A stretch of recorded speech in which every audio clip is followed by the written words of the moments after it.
بسم اللہ الرحمن الرحیم۔ السلام علیکم عزیز طلباء، آج کی اس ویڈیو میں ہم سبق نمبر 1 کی مشق حل کریں گے۔ سبق نمبر 1 ہجرت نبی صلی اللہ علیہ وسلم تھا۔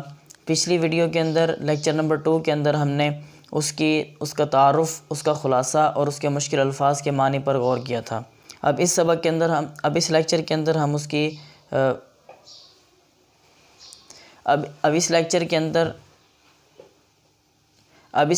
اندر ہم اس کی مشق حل کریں گے۔ تو آئیے چلتے ہیں مشق کی طرف۔ مشق کے اندر سب سے پہلا سوال مختصر جواب دیں۔ سب سے پہلا سوال یہ ہے کہ ہجرت نبی صلی اللہ علیہ وسلم سے کیا مراد ہے؟ پچھلی ویڈیو کے اندر ہم نے مفصل طریقے سے اس کا خلاصہ بیان کیا تھا، جس سے آپ کو اچھی طرح معلوم ہو گیا ہوگا کہ ہجرت کا کیا مفہوم ہے۔ تو ہم یہاں پر ہجرت کا مفہوم بیان کریں گے۔ ہجرت سے مراد نبی اکرم صلی اللہ علیہ وسلم کا مکہ سے مدینہ منورہ کی طرف اللہ تعالیٰ کے دین کے لیے، اللہ تعالیٰ کے دین کی تبلیغ کے لیے اپنا وطن چھوڑ کر چلے جانا، اس کو ہجرت نبی صلی اللہ علیہ وسلم کہتے ہیں۔ دوسرا سوال یہ ہے کہ رسول پاک صلی اللہ علیہ وسلم نے نبوت کے کون سے سال ہجرت فرمائی؟ تو اس کا جواب یہ ہے کہ نبی اکرم صلی اللہ علیہ وسلم نے نبوت کے 13ویں سال ہجرت فرمائی۔ آپ صلی اللہ علیہ وسلم نے 13 سال مکہ میں دعوت و تبلیغ کے فرائض انجام دیے۔ اس کے بعد 13 سال بعد 13ویں سال آپ نے مدینہ منورہ کی طرف ہجرت فرمائی۔ تیسرا سوال، رسول پاک صلی اللہ علیہ وسلم نے حضرت علی رضی اللہ تعالیٰ عنہ سے کیا ارشاد فرمایا؟ نبی اکرم صلی اللہ علیہ وسلم نے حضرت علی رضی اللہ تعالیٰ عنہ سے ارشاد فرمایا کہ مجھے ہجرت کا حکم ہو چکا ہے، آپ میرے بستر پر سوئیں اور صبح کو یہ امانتیں مکہ والوں کو دے کر واپس آ جائیے گا۔ چوتھا سوال، حضرت اسماء رضی اللہ تعالیٰ عنہ کون تھیں؟ حضرت اسماء رضی اللہ تعالیٰ عنہ حضرت ابوبکر صدیق رضی اللہ تعالیٰ عنہ کی بڑی صاحبزادی تھیں۔ نمبر 5، قریش نے رسول پاک صلی اللہ علیہ وسلم اور حضرت ابوبکر صدیق رضی اللہ تعالیٰ عنہ کو گرفتار کرنے کا کیا انعام مقرر کیا؟ اس کا جواب یہ ہے کہ قریش نے نبی اکرم صلی اللہ علیہ وسلم اور حضرت ابوبکر صدیق رضی اللہ تعالیٰ عنہ کو گرفتار کرنے کا انعام 100 سرخ اونٹ مقرر کیے تھے۔ آخری سوال ہے ہمارے پاس، سراقہ بن جشم کیسے طائب ہوئے؟ سراقہ بن جشم نبی اکرم صلی اللہ علیہ وسلم کی تلاش میں ان کو تلاش کرنے کے لیے نکلے تھے۔ جب آپ صلی اللہ علیہ وسلم کے قریب پہنچے تو آپ صلی اللہ علیہ وسلم کے معجزہ ہوا اور ان کے گھوڑے کے پاؤں زمین میں دھنس گئے۔ تو جب آپ نے یہ دیکھا کہ ان پر میں قدرت نہیں پا سکتا، ان کو میں نہیں پکڑ سکتا، تو وہ سمجھ گئے کہ یہ نبی اکرم صلی اللہ علیہ وسلم ہی ہیں اور یہ اللہ تعالیٰ کے بھیجے ہوئے رسول ہیں۔ تو اس طرح وہ توبہ طائب ہوئے اور ایمان لے آئے۔ اب ہم آتے ہیں دوسرے سوال کی طرف۔ دوسرے سوال کے اندر یہ ہے کہ ہم نے سبق پڑھا ہے اور اب آگے اس میں کچھ خالی جگہ ہیں جس کے 3 آپشن دیے ہیں۔ یہ آپ کے MCQs کے اندر آ سکتے ہیں، 15 نمبر کی جو MCQs ہے اس کے اندر یہ آ سکتے ہیں۔ تو سب سے پہلا اس میں یہ، حافظ عالم نے مسلمانوں کو دارالامان، آگے خالی جگہ ہے، کی طرف رخ کرنے کا حکم دیا۔ اب یہاں پر 3 آپشن ہیں، آپ اپنی کتاب میں دیکھیں گے وہاں پر 3 آپشن موجود ہیں۔ نمبر 1 مکہ، نمبر 2 مدینہ، نمبر 3 طائف، نمبر 4 یمن۔ تو آپ صلی اللہ علیہ وسلم کو اللہ تعالیٰ نے مدینہ کی طرف ہجرت کرنے کا حکم دیا۔ دوسرا سوال، نبوت کا، آگے خالی جگہ ہے، نبوت کا سال شروع ہوا اور اکثر صحابہ مدینہ پہنچ چکے، تو وحی الہی کے مطابق حضور صلی اللہ علیہ وسلم نے بھی مدینہ کا عزم فرمایا۔ نبوت کا 13واں سال شروع ہوا، اس لیے کہ نبی اکرم صلی اللہ علیہ وسلم نے 13 سال مکہ میں تبلیغ کی تھی اور اس کے بعد آپ مدینہ منورہ گئے، تو نبوت کے 13ویں سال شروع ہوا تو آپ صلی اللہ علیہ وسلم نے مدینہ منورہ ہجرت فرمائی۔ اسی طرح تیسرے سوال کی طرف آتے ہیں۔ اس وقت بھی آپ صلی اللہ علیہ وسلم کے پاس بہت سی جمع تھیں۔ کیا جمع تھیں؟ اب اس میں 4 آپشن ہیں، تلواریں، امانتیں، کھجوریں اور نعمتیں۔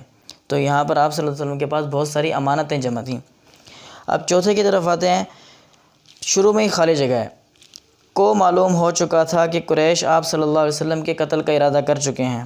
کس کو معلوم ہو چکا تھا؟ جناب ابوبکر صدیق رضی اللہ تعالیٰ عنہ کو، حضرت عمر فاروق رضی اللہ تعالیٰ عنہ کو، جناب امیر، اور چوتھا آپشن ہے حضرت عثمان رضی اللہ تعالیٰ عنہ کو۔ تو یہاں پر حضرت علی رضی اللہ تعالیٰ عنہ مراد ہیں کہ ان کو معلوم ہو چکا تھا کہ آپ صلی اللہ علیہ وسلم کے قتل کا ارادہ کر چکے ہیں، اس لیے کہ آپ صلی اللہ علیہ وسلم نے ان کو بتا دیا تھا۔ اگلا سوال، شروع میں ہی خالی جگہ سے پہلے قرارداد ہو چکی تھی۔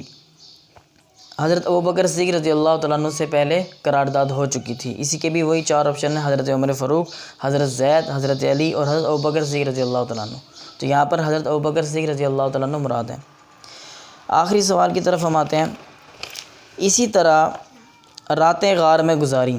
آپ صلی اللہ علیہ وسلم نے کتنی راتیں غار میں گزاری؟ تو یہ نیچے آپشن ہے اس کے 3، 4، 5، 7۔ تو آپ نے 3 راتیں غار میں گزاری، تو 3 پر ہم ٹک لگائیں گے۔ اب آتے ہیں ہم تیسرے سوال کی طرف۔ تیسرے سوال میں یہ ہے کہ درج ذیل بیانات میں سے درست کی نشاندہی اور غلط کی نشاندہی کریں۔ درست کے اوپر ٹک کا نشان لگانا ہے اور غلط کے اوپر کراس لگانا ہے۔ سب سے پہلا ہم دیکھتے ہیں، دعوت حق کے جواب میں ہر طرف سے تلوار کی جھنکاریں سنائی دے رہی تھیں۔ تو یہ درست بات ہے، ایسے ہی ہو رہا تھا۔ دوسرا ہے، حافظ عالم نے مسلمانوں کو دارالامان حبشہ کی طرف ہجرت کرنے کا حکم دیا۔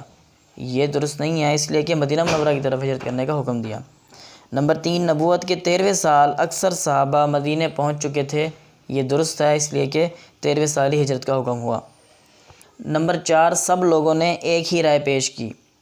نبی اکرم صلی اللہ علیہ وسلم کے جب قتل کا ارادہ ہوا تو سب لوگوں نے ایک رائے پیش نہیں کی تھی بلکہ مختلف آراء پیش کی تھیں، اس لیے یہ غلط ہے۔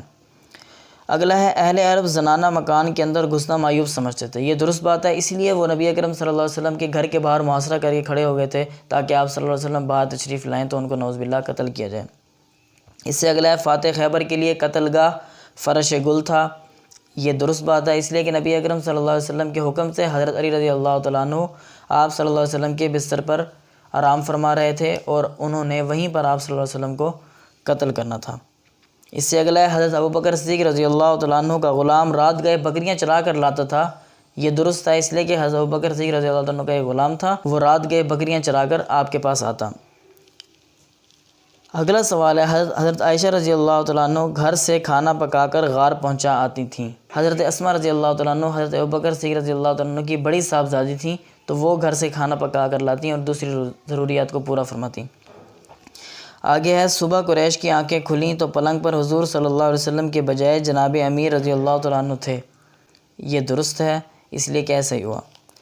سب سے آخری ہے، نبی کریم صلی اللہ علیہ وسلم کی تشریف آوری کی خبر مدینہ میں پہلے پہنچ چکی تھی۔ یہ بات درست ہے، اس لیے کہ اہل مدینہ کو پہلے خبر مل چکی تھی کہ نبی کریم صلی اللہ علیہ وسلم یہاں پر تشریف لا رہے ہیں۔ اب ہم آتے ہیں 5ویں سوال کی طرف۔ 5واں سوال یہ ہے کہ سبق ہجرت نبی صلی اللہ علیہ وسلم کا خلاصہ تحریر کریں۔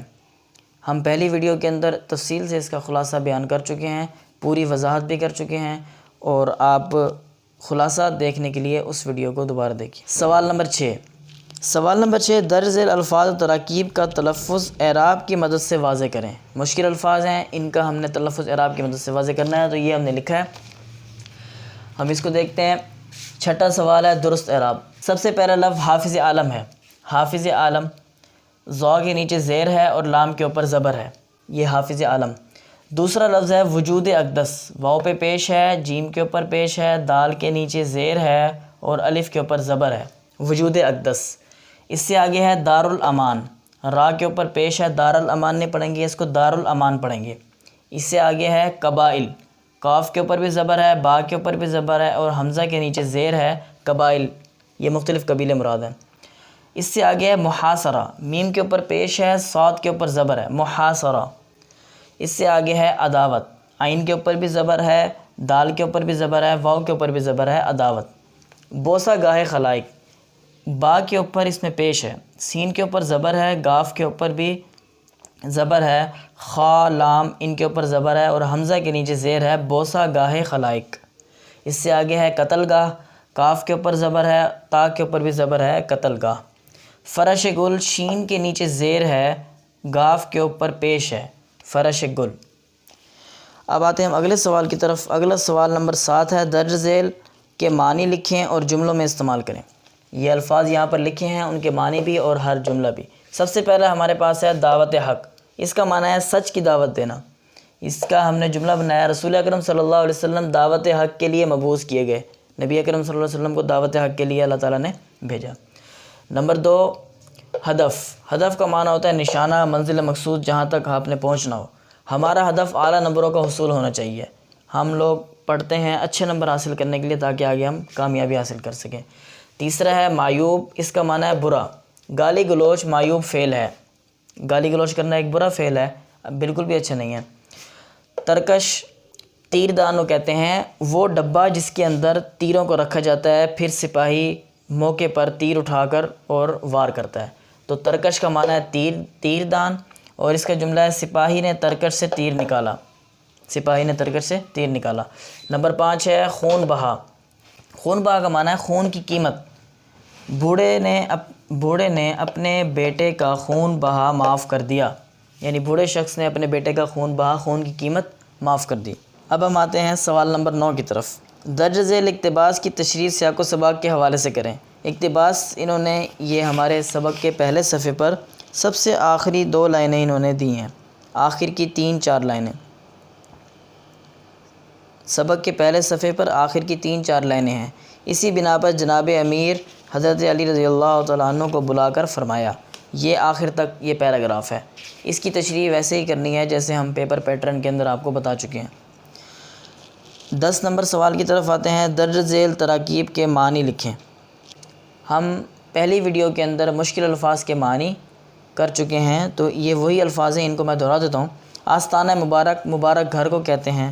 اسی طرح بوسہ گاہ خلائق، مخلوق کے لوگوں کے بوسہ دینے کی جگہ، اس سے مراد حجر اسود مراد ہے۔ گرا بہا، مشکل سے ادا ہونے والا مشکل چیز۔ آگے ہے ہمتن، چشم انتظار۔ ہمتن کا معنی ہے مکمل توجہ سے، غور سے۔ چشم انتظار، انتظار کرنے والی آنکھ۔ اس کے ساتھ ہی ہم آج کا لیکچر ختم کرتے ہیں۔ نہیں آخر میں کیسے کہنا؟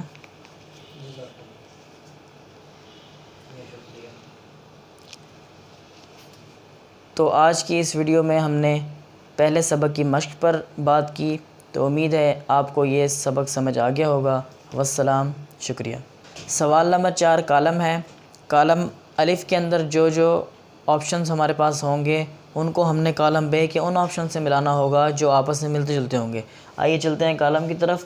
سب سے پہلا ہے دارالامان۔ دارالامان سے مراد مدینہ منورہ ہے، تو اس لیے یہ مدینہ منورہ اس کے ساتھ میچ کرے گا۔ اب دیانت امانت، امانتیں دیانت کے ساتھ ادا کرنی تھیں۔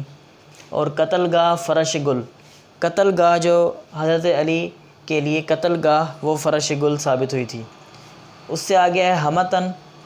ہمتن چشم انتظار، مدینہ والے مکمل توجہ سے نبی اکرم صلی اللہ علیہ وسلم کا انتظار کر رہے تھے۔ تلوار جھنکاریں، تلوار کی جھنکاریں ہوتی ہیں، تلوار نکالتے وقت ایک خاص آواز ہوتی ہے، اس کو جھنکار کہتے ہیں۔